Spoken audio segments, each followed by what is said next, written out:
Bonsoir à tous. À la une de ce journal, l'opposition tchadienne dénonce un coup d'État institutionnel opéré au lendemain de la mort d'Idriss Déby Itno. Elle rejette toute dévolution monarchique du pouvoir et met en garde les autorités françaises de ne pas s'immiscer dans les affaires internes du Tchad. Dans ce journal, vous suivrez d'abord les derniers épisodes de l'ultime combat mené par Idriss Déby Itno, son regard sur ses 30 ans d'exercice du pouvoir au Tchad et la révélation exclusive de Succès Masra, leader du parti Les Transformateurs au Tchad et dernier opposant à rencontrer Idriss Déby Itno, c'était en mars 2021. Elle repose désormais en paix aux côtés de son époux. Germaine Aïdio a été inhumée à Dakar au Sénégal en présence de quelques ressortissants camerounais ayant effectué le déplacement pour son ultime voyage. Séquence émotion au cœur de ce journal.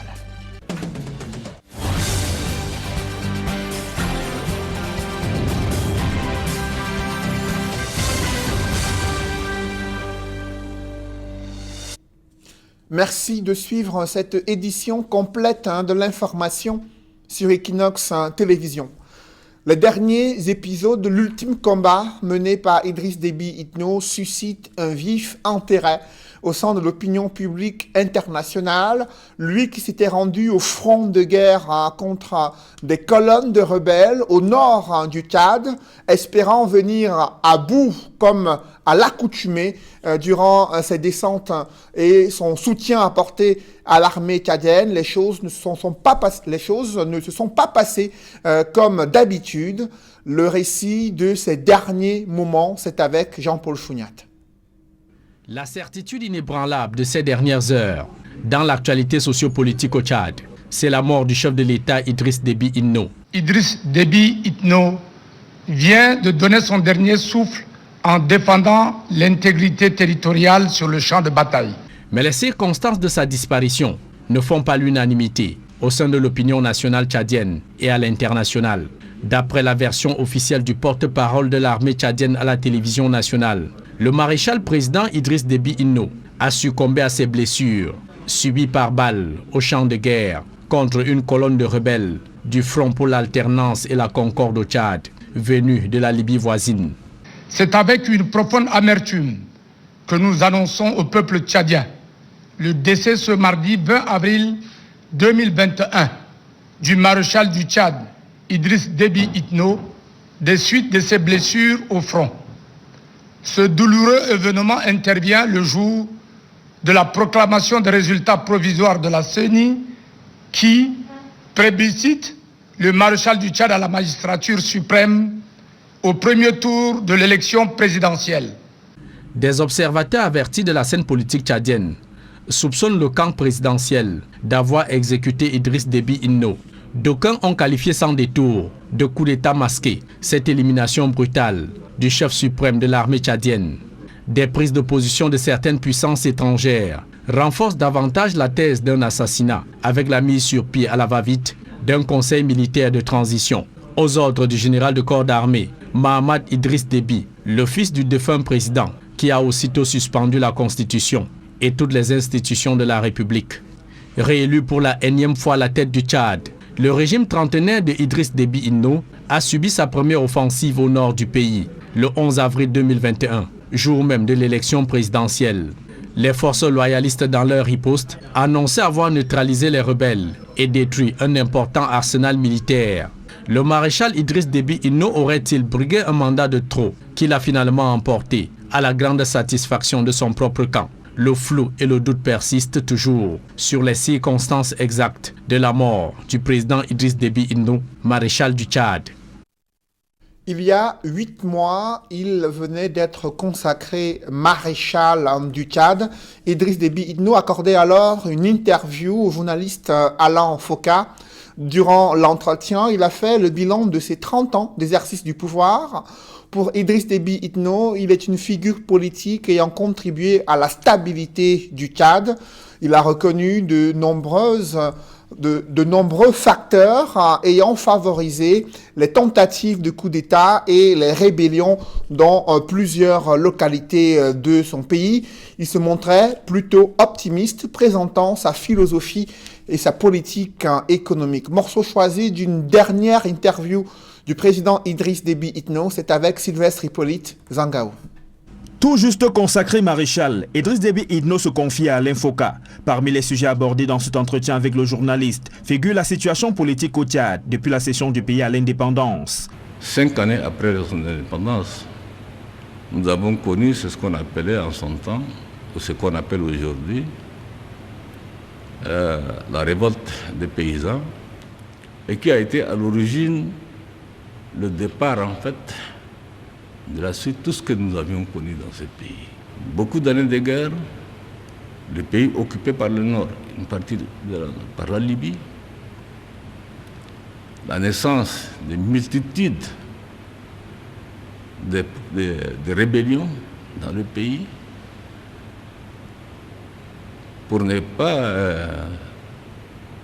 dire que couronné pendant 8 années d'une dictature tragique que le monde n'ait jamais connue. La dictature évoquée ici par Idriss Déby Itno est celle du régime d'Hissène Habré. À la question de savoir s'il n'est pas comptable de cette gouvernance, vu qu'il a servi sous Hissène Habré, Idriss Déby affirme qu'il avait plutôt choisi de rester du bon côté de l'histoire. Je suis un soldat, j'ai choisi le camp de Habré pour la simple raison que les autres tendances politico-militaires étaient avec l'occupant, la Libye qui occupait une partie du Tchad. Un soldat de formation, je ne peux pas être avec des gens qui sont complices avec un pays qui occupe une partie de notre territoire. Quand j'avais estimé nécessaire que le temps était venu pour se dire les vérités, n'est-ce pas, j'ai pris ma décision et je suis parti.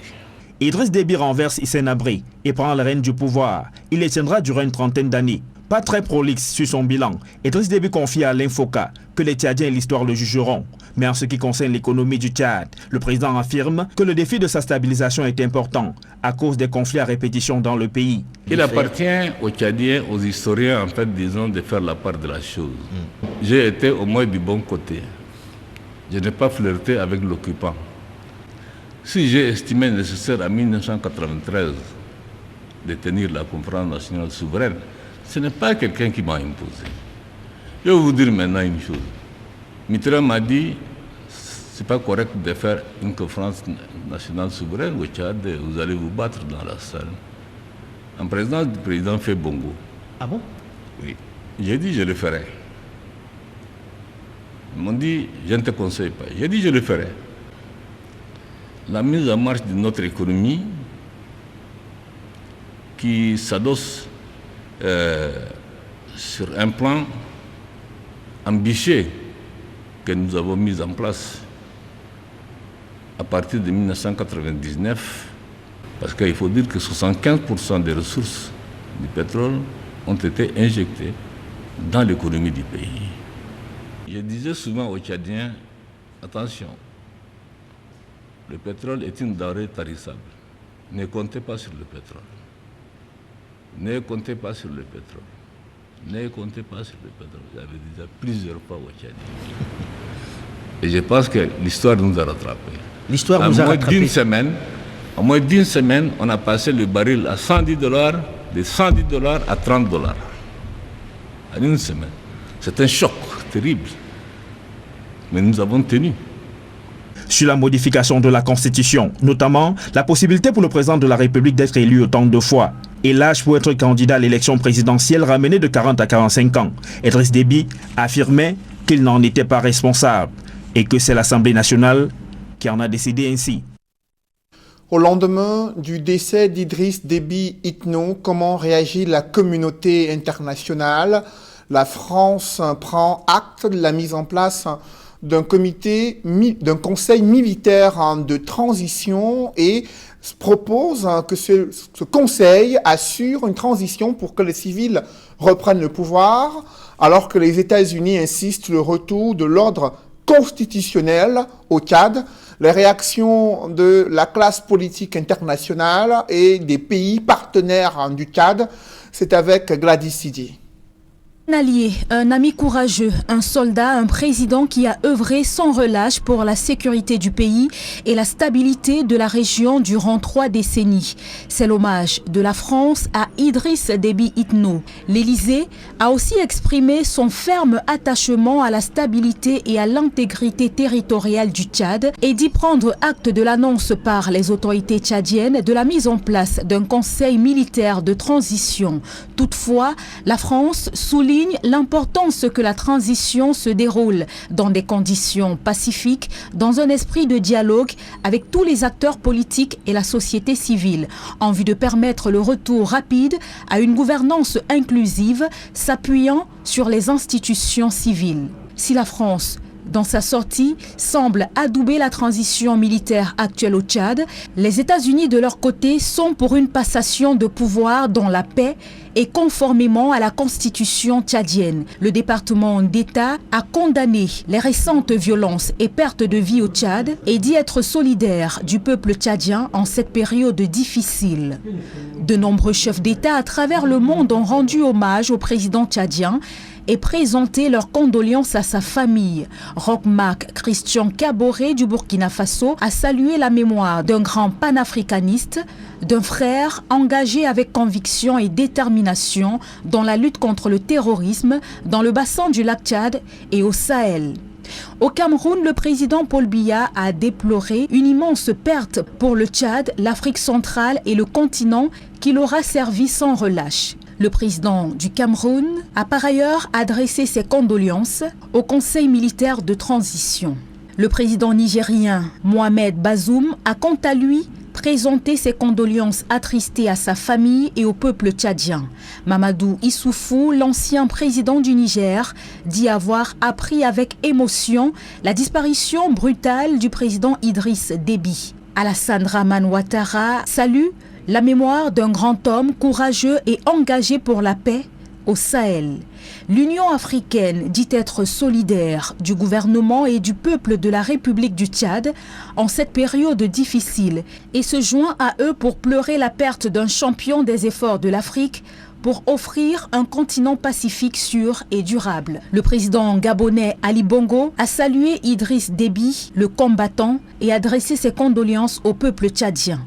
Le président congolais Félix Tshisekedi a lui aussi adressé ses condoléances au peuple tchadien. Âgé de 68 ans, Idriss Déby Itno est décédé alors qu'il avait été annoncé vainqueur de la présidentielle du 11 avril dernier avec 79,32% des voix. Il aurait entamé son 6e mandat. Le Conseil militaire de transition a décidé d'un couvre-feu de 18h à 5h, ainsi que la fermeture des frontières aériennes jusqu'à nouvel ordre et un deuil national de 14 jours. Pour de l'opinion publique tchadienne et la situation qui prévaut dans ce pays, nous avons en ligne le leader du mouvement Les Transformateurs du Tchad, candidat déclaré à la dernière élection présidentielle. Succès Masra, âgé de 38 ans, a été exclu de cette élection à la suite de la modification de l'âge minimum des candidats, passé de 35 à 45 ans, selon la nouvelle constitution du Tchad. Il est économiste, il a exercé à la Banque africaine de développement, il a quitté ses fonctions pour entrer dans l'arène politique au Tchad, devenu une figure de proue. Il est l'un des derniers opposants à rencontrer Idriss Déby Itno le 16 mars 2021. Je vous le disais, nous avons en ligne Succès Masra. Succès Masra, bonsoir. Vous nous recevez depuis N'Djamena, la capitale du Tchad. Vous êtes sur Equinox Télévision. Bonsoir, je suis ravi d'être sur Equinox, que j'ai de temps en temps l'opportunité de suivre. Moi qui aime tant le Cameroun, qui est mon deuxième pays, parce que j'ai passé une partie de mes études au Cameroun. Donc merci en tout cas d'être là. Vous avez rencontré le président Idriss Déby Itno, c'était le 16 mars 2021. Durant vos échanges, qu'est-ce qu'il vous a dit et qu'est-ce que vous avez évoqué concernant la situation socio-politique de votre pays? La rencontre avec feu président Déby a eu lieu, vous l'avez dit, le 16 mars, mais à la suite d'une correspondance que nous lui avons envoyée, il y a déjà plus d'1 an, à la suite des marches organisées par le peuple, mais avec notre, en tout cas, détermination et notre contribution et notre appel, d'une certaine manière, à la suite du jour où il avait décidé d'annoncer sa candidature pour un 6e mandat. Le peuple tchadien a dit qu'il ne voulait plus de ce 6e mandat. Le peuple tchadien lui a adressé, à travers notre voix, 20 propositions pour un nouveau départ, pour permettre l'alternance dans ce pays où on a assisté à une confiscation du pouvoir pendant 3 décennies. Et donc, lorsque, au regard de tout cela, contraint d'une certaine manière à nous rencontrer, nous sommes allés au nom de ce peuple-là pour lui parler un langage franc. Ce que nous lui avons dit, c'est en partant d'un constat que lui-même avait fait. Parce qu'il a dit qu'il a pris le Tchad par terre en 1990, 30 ans plus tard, devant les gouverneurs réunis à Abéché, dans l'une des villes à l'est du Tchad, devant tous les présidents des grandes institutions civiles et militaires, il leur a dit que toutes les fondations du Tchad sont à terre. Et donc, c'est de ce constat-là que nous sommes partis pour dire, vous êtes d'accord, nous sommes d'accord avec vous que toutes les fondations de la nation tchadienne sont à terre, il faut donc les relever. La meilleure manière de les relever, c'est de permettre à ce que des énergies nouvelles viennent aux commandes, non pas décrétées, mais choisies par le peuple dans un vote ouvert, inclusif, qui permettent ainsi que vous puissiez vous reposer et que le peuple tchadien choisisse ceux qui vont conduire le bateau Tchad à une prochaine destination. Et donc le moment est venu pour vous de vous reposer. C'est ça que nous lui avons dit, et que le 6e mandat était un mandat inopportun et que s'il s'entêtait, vu l'état de la situation du Tchad, avec des conflits, avec une espérance d'un peuple qui attend, avec des mouvements rebelles, etc., s'il forçait la chose, il allait finir par la petite porte. Nous aurions aimé ne pas avoir autant raison. Aujourd'hui, l'histoire est en train de nous donner raison. Voilà, il s'est entêté comme un pharaon dont le cœur s'est endurci et malheureusement, cela a conduit à la situation actuelle que nous connaissons, mais nous voulons regarder l'avenir parce que le peuple veut regarder l'avenir. Alors, Succès Masra, quelle a été la réponse d'Idriss Déby Itno durant cette audience qui vous a accordée? Lorsque vous avez fait part de cette intention pour vous de le voir quitter le pouvoir, comment est-ce qu'il a réagi? J'ai vu un homme qui était fatigué, un homme qui m'a signifié que le pouvoir était comme une cage dorée, qui ne se sentait plus en liberté, un homme qui a fini de dérouler son tapis et qui n'avait plus rien à proposer, mais comme par je ne sais plus quelle alchimie, j'ai vu quelqu'un qui avait peur de son avenir, qui se posait des questions de ce qui pourrait lui arriver, et je crois qu'il exprimait là peut-être aussi quelque chose que beaucoup de chefs d'État de la sous-région Afrique centrale notamment se posent comme question. Qu'est-ce qui va leur arriver une fois qu'ils ne seront plus au pouvoir? Nous avons donc essayé de le rassurer sur la possibilité qu'il sorte par la grande porte et le peuple tchadien pourra lui offrir une porte de sortie honorable. C'est une réflexion globale que nous devons mener. Mais il ne s'est pas opposé à cela, et c'est la preuve d'ailleurs qu'à la sortie de cela, je lui avais proposé que nous repartions vers les autres acteurs, parce qu'il nous a reçus comme président du parti Les Transformateurs à la suite d'une correspondance que nous lui avons envoyée pour lui parler de cet avenir-là. Sans lui, mais qu'il doit contribuer à cet avenir sans lui d'une certaine manière. Mais nous ne pouvions pas nous arrêter à cela. Nous sommes revenus donc vers les autres acteurs politiques pour les consulter, et à la suite de cela, nous lui avons transmis le 29 mars une correspondance avec 5 propositions pour lui proposer justement une porte de sortie, tout en l'enjoignant de faire une déclaration solennelle d'adhésion à cela pour reconnaître qu'il se renonçait au 6e mandat. Et donc, il avait accepté le principe de la transmission de ce document et des propositions. Nous le lui avons envoyé, mais vous savez, les habitudes, on l'a peut-être dur, il a continué à faire sa campagne jusqu'à ce que, à la fin de tout cela, toute la coalition des opposants exclus à la fois du système politique, de la société civile crédible, nous avons fait une déclaration commune 2 jours avant son décès pour lui adresser, pour lui dire, comme le peuple tchadien, entre-temps, a boycotté l'élection présidentielle, il était temps pour lui d'en tirer les leçons et d'accepter de se reposer en organisant un dialogue. Faute de quoi, je crois que le pays risque de devenir ingouvernable. Il n'a pas voulu nous entendre. Malheureusement, nous connaissons donc aujourd'hui la suite qui, aujourd'hui, ouvre des perspectives nouvelles, mais sur lesquelles nous devons aussi aller avec les exigences qui sont aujourd'hui celles du peuple qui s'est mis debout et qui marche. C'est jamais arrivé dans l'histoire du Tchad. Plus de 400 personnes ont été arrêtées, torturées, violentées, 10 semaines de marche consécutives, un boycott historique dans l'histoire de notre pays. Tout ça, ce n'est jamais arrivé. Donc le peuple tchadien est en train de se mettre debout pour gagner sa liberté. Alors, Succès Masra, il y a eu cette annonce officielle intervenue mardi dans l'après-midi, annonce du décès d'Idriss Déby Itno, président du Tchad, tombé les armes à la main sur le front de guerre au nord de votre pays. Dans quel état d'esprit se trouvent les Tchadiens à la suite de cette annonce du décès du président tchadien? On aurait pu éviter cela. Parce que ces mouvements rebelles à répétition, c'est une réponse à ce que M. Déby lui-même disait. Il disait qu'il n'était pas venu au pouvoir par un billet d'Air Afrique ou d'un bus, qu'il était venu par le sang. Il a fait de l'armée et de la guerre une rente politique. C'est par ça que Dieu l'a confondu et Dieu a voulu mettre fin à sa vie à travers cela. C'est dommage, mais laissons les morts enterrer les morts. Les Tchadiens se posent des questions sur leur avenir. Et je crois que c'est ça. Ils se posent des questions sur leur avenir, sur ce qui va leur arriver, sur quel sera le type de leadership que nous allons pouvoir ensemble asseoir. Je crois que c'est ça, en tout cas, la préoccupation majeure. L'état d'esprit des Tchadiens, c'est l'état d'esprit des sentinelles, qui ont l'impression qu'on veut, d'une certaine manière, enlever leur espérance. Les Tchadiens ont dit qu'ils ne veulent pas du système Déby.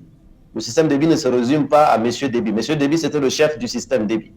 Mais les Tchadiens veulent mettre fin au système Déby pour aller vers autre chose. On est en train de vouloir leur imposer la mutation du système Déby en imposant la même chose qui doit continuer. Donc, alors, parlons de ce système Succès Masra. Ils ne sont pas d'accord avec cela. Oui. Parlant de ce système Succès Masra, il y a le Conseil militaire de transition qui a été mis en place pour une durée de 18 mois, renouvelable une seule fois selon la charte de ce conseil.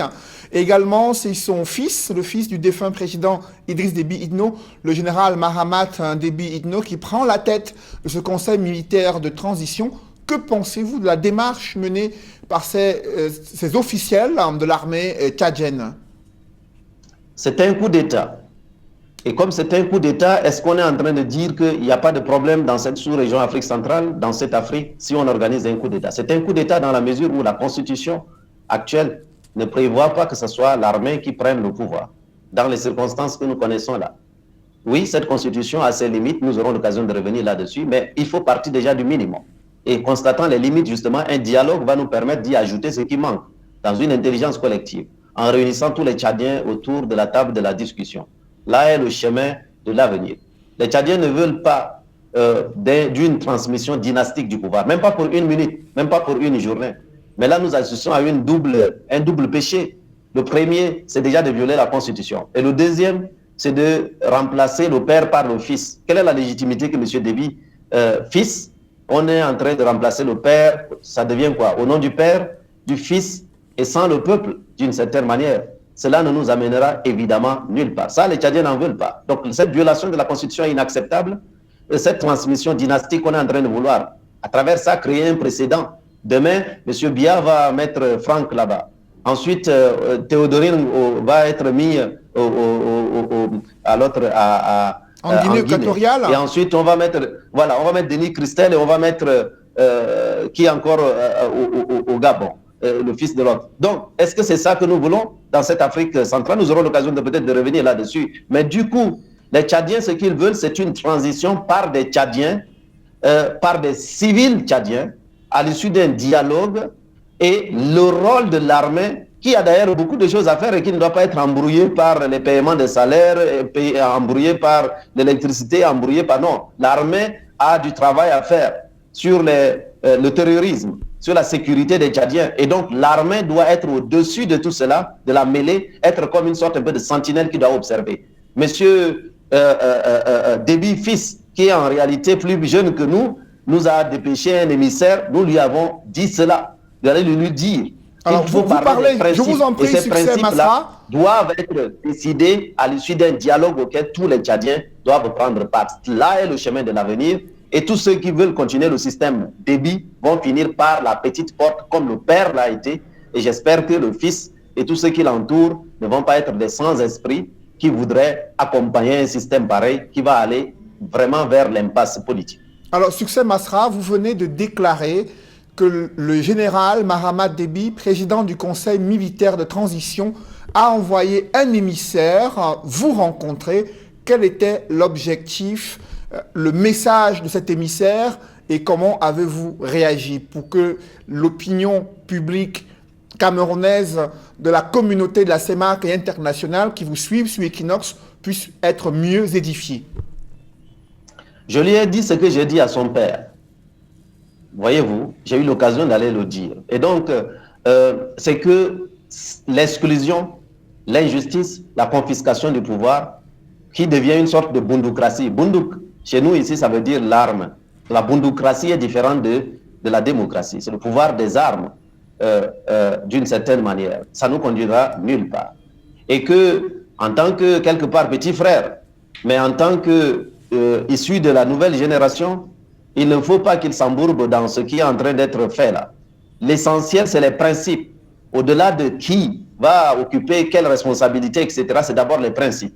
Je crois aux principes, aux valeurs, à une charte consensuelle, parce que je crois dans une sorte de ce que Mandela appellera une nation arc-en-ciel, où c'est l'intelligence collective qui doit présider. Je suis à la tête d'un parti qui s'appelle les transformateurs. Nous avons mis le nom au pluriel, ce n'est pas par hasard. Je crois dans une combinaison d'énergie qui se mettent ensemble, qui rentrent dans un transformateur et se transformer en une énergie positive.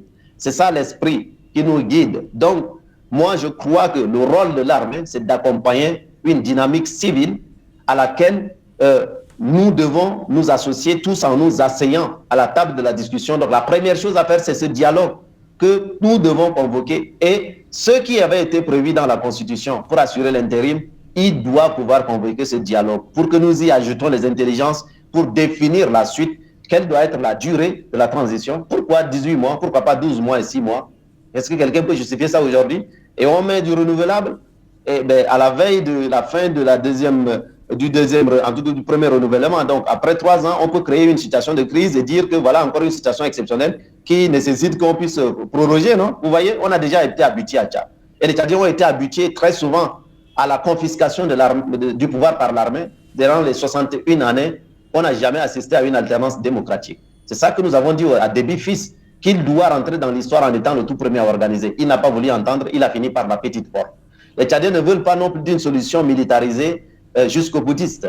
Entre les deux, c'est la solution de l'intelligence par un dialogue où on met toutes les énergies ensemble et on définit les piliers de la séparation des pouvoirs, de l'équilibre des pouvoirs, de l'indépendance, de la limitation du nombre de mandats, des mécanismes colonne vertébrale sur lesquels plus personne ne reviendra. Là est le chemin d'avenir et tout le monde a sa place là-dessus. Mais nous ne devons pas décréter les gens parce qu'ils seraient issus d'une famille qui serait une famille aryenne ou je ne sais plus quoi, issus d'une race aérienne, si je puis m'exprimer, et qui aurait le droit. Et voyez-vous, l'ironie de l'histoire, c'est que on a voulu imposer le fils qui a 37 ans. Il est plus jeune que moi. Justement, Succès Masra, votre sentiment, Succès Masra, votre sentiment en observant que le fils d'Idriss Déby Itno, désormais président du Conseil militaire de transition, soit votre cadet, alors que vous avez été exclu du dernier processus électoral ayant conduit à la victoire contestée du président Idriss Déby Itno. Quel est votre sentiment? Le président défunt avait constaté l'adhésion massive des populations à la dynamique du mouvement et ensuite du parti Les Transformateurs. Et il n'avait pas d'autre argument pour nous éliminer de la vie publique. Il nous a fait approcher par des émissaires pour nous proposer des postes. D'abord le Premier ministre que nous avons décliné, ensuite le vice-président que nous avons décliné, parce que nous avons dit que nous ne sommes pas candidats à un poste nominatif. Nous avons déjà eu à faire notre carrière à l'international, dans des postes sur concours. Nous sommes rentrés au pays pour servir le pays et nous sommes candidats à la présidence de la République. Et donc, nous ne sommes pas preneurs ni de l'argent, ni des postes nominatifs. Donc, il a compris qu'en réalité, la seule chose à faire, c'est de nous éliminer sur la base de la biologie. Donc, il a augmenté artificiellement l'âge, alors que nous avons eu déjà un président de 35 ans, plus jeune que moi, qui est vivant. Ce n'était pas le pire des présidents. Le pire des présidents du Tchad, ce n'était pas le plus jeune président. 80% de la population à mon âge, j'ai exactement l'âge de M. Déby, quand il a pris le pouvoir. Et il n'avait pas d'argument. Donc, ils ont décrété que 80% des Tchadiens étaient immatures pour être présidents parce qu'ils avaient moins de 40 ans. Donc, il était prêt à renier l'histoire du Tchad, à insulter sa propre histoire à lui parce qu'il fallait éliminer ma modeste personne. Ils ont tout fait pour cela. Et maintenant, aujourd'hui, les gens qui étaient incapables de leur dire que c'était une bêtise pour chercher à éliminer 80% de la population, réduisant donc l'élection à ce que j'appelle l'apartheid électoral. Vous voyez une génération majoritaire qui a été exclue, c'est de l'apartheid. Et aujourd'hui, donc, comme par hasard, on veut imposer quelqu'un qui est plus jeune que moi. Vous voyez, ça montre bien que le combat que nous menons est un combat juste. Ça montre bien que si nous étions à l'élection présidentielle dans des conditions normales, nous aurons battu M. Déby. Et que du coup, nous aurons ainsi permis au peuple tchadien, parce que l'espérance de ce peuple est gigantesque et qui a cru dans la vision que nous portons. Ce n'est pas par hasard qu'il a été obligé de nous rencontrer avant son décès, parce qu'il a compris évidemment où se trouve la force politique dans ce pays aujourd'hui. Ce n'est pas Montfort, nous sommes au pluriel, nous nous appelons les transformateurs. Nous sommes venus clairement pour changer les choses, pas seulement pour notre pays, mais pour insuffler une dynamique. Et je veux m'adresser aussi aux Camerounais qui nous suivent, etc. Parce que cette dynamique doit être aussi une dynamique sous-régionale. Ayons cette ambition-là de transformer nos pays pour ne pas continuer à être dans cette léthargie des gens qui ont pris en otage nos peuples. Ça aussi, c'est un enjeu majeur pour l'avenir de notre continent, de notre sous-région surtout. Alors, succès Masra, le président français Emmanuel Macron est annoncé vendredi prochain à N'Djamena pour assister aux obsèques officielles du président Idriss Déby Itno. Comment avez-vous apprécié la réaction de la France à la suite de l'annonce du décès du chef de l'État tchadien et la mise en place de ce conseil militaire de transition? Je voudrais me concentrer à l'essentiel. L'essentiel, c'est les vivants, la vie des vivants pour l'avenir. Laissons les morts enterrer les morts. Mais pour cet avenir-là, moi qui vous parle, j'ai été formé dans la même école que le président Macron, à Sciences Po Paris. Je n'ai pas souvenir qu'on nous a appris là-bas à violer les constitutions. La France, dite pays des droits de l'homme, peut-elle prendre acte d'un coup d'État qui consacre la transmission dynastique d'un pouvoir? M. Macron est de notre génération. Et beaucoup d'Africains, d'une certaine manière, peut-être à tort d'ailleurs, ont pensé que la jeunesse de son âge pouvait lui donner une sorte un peu de, je dirais, un peu de flexibilité. La France est en train de faire une erreur. Il y a une nouvelle génération d'Africains. Regardez à travers le continent. J'ai parlé à des amis comme Ousmane Sonko au Sénégal et les autres. Nous avons mis sur pied l'inter-africaine progressiste. Il y a un mouvement pro-africain, pro-tchadien, pro-camerounais, pro-sénégalais, qui veut travailler avec la France pour l'avenir, mais qui veut dépoussiérer les relations qui ont toujours été entachées d'une considération de nos peuples, non, plutôt de nos territoires. La France doit apprendre à ne plus considérer les pays avec lesquels il a eu une relation historique comme des simples territoires. Et j'ai rappelé à travers une correspondance que j'avais adressée d'ailleurs au président Macron, parce que M. Déby, avant de mourir, a dit aux Tchadiens qu'il voulait s'arrêter à 2 mandats, mais c'est la France qui l'a obligé en lui envoyant un constitutionnaliste qui a modifié la Constitution pour l'imposer. Donc le 3e mandat, le 4e et le 5e, c'est un bonus de la France, dit-il. Et j'ai dit au président Macron que le 6e mandat, les Tchadiens n'en veulent pas. Donc il n'a qu'à dire à Déby, si Déby est en train de mentir, qu'il nous le dise. Mais si Déby disait une vérité, ce n'est pas grave. Mais nous voulons regarder l'avenir sur de nouvelles bases. Le Tchad, mon pays, c'est un point majeur, a été le tout premier à répondre à l'appel du général de Gaulle pour venir à la rescousse de la France qui, à l'époque, était acculée par les nazis. Ce Tchad-là qui avait répondu là, avait des soldats qui étaient braves. Ces soldats n'avaient pas été formés par M. Déby. Indexer la relation d'un pays sur un homme, c'est la pire des bêtises. Et je n'ose pas croire que M. Macron n'a pas l'intelligence de comprendre ces choses, mais ils sont en train de manquer le coup et ils ont laissé des gens qui sont les premiers organisateurs du sentiment anti-français. C'était M. Déby qui était le premier à organiser le sentiment anti-français. La meilleure manière de poursuivre ce sentiment anti-français, c'est de laisser un autre M. Déby remplacer le père par le fils. Et donc la France s'est précipitée pour prendre acte. Prendre acte de quoi? Du coup d'État? Prendre acte de la transmission dynastique du pouvoir? Je vous dis, je tombe des nues. Et donc je crois que c'est fondamental de lire l'histoire, mais de lire surtout l'avenir. Nous sommes une nouvelle génération. Nous autres, nous avons été formés par les mêmes écoles. Et croyez-moi, je n'étais pas dernier à Sciences Po Paris.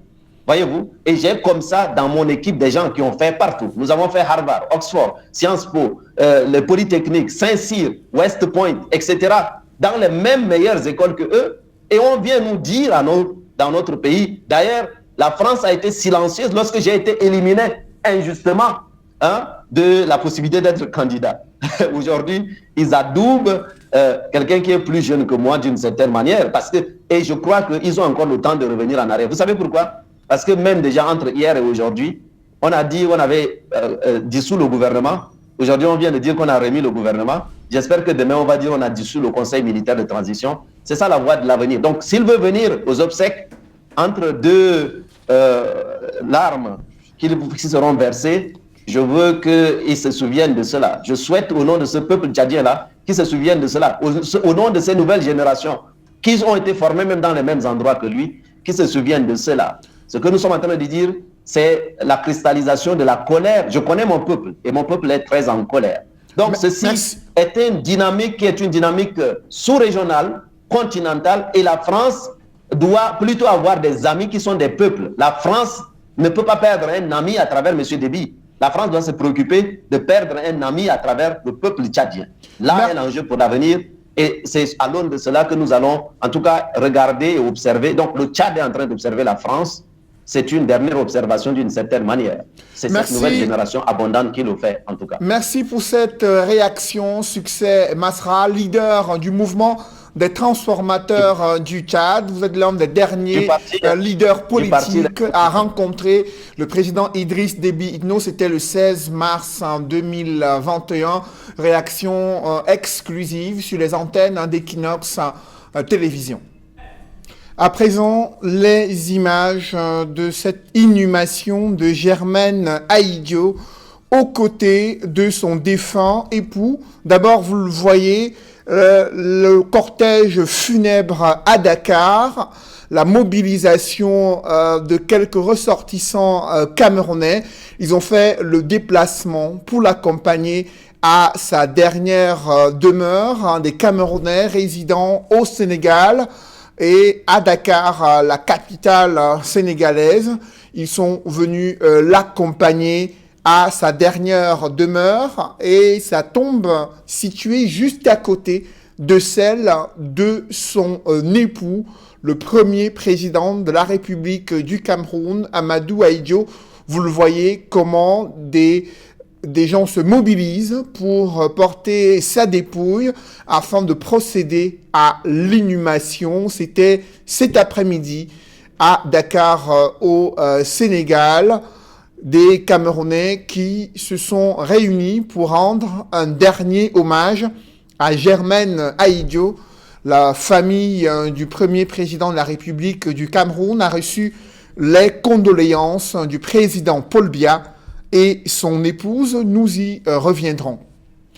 Mesdames, messieurs, c'est la fin de ce journal. Juste après cette édition de 20h, retrouvez Serge Alain Autou et ses invités pour le débrief du journal sur le plateau d'Equinox Soir en direct de Yaoundé.